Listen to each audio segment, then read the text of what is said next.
ERP data such as vendor information or purchase orders are primarily viewed and changed on record pages in Dynamics 365. Records can be accessed from a list page, such as this vendor record. Each record page is split over sections called fast tabs, which you can expand or collapse. You can make changes to a record primarily by the fields in these fast tabs. Any fields that can be changed display in white. Those that you cannot edit directly display in grey.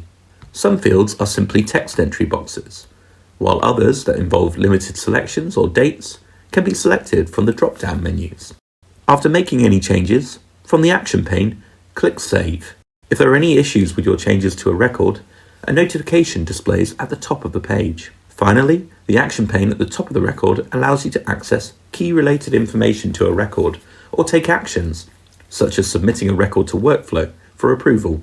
This has been a tutorial video for viewing a record in Dynamics 365.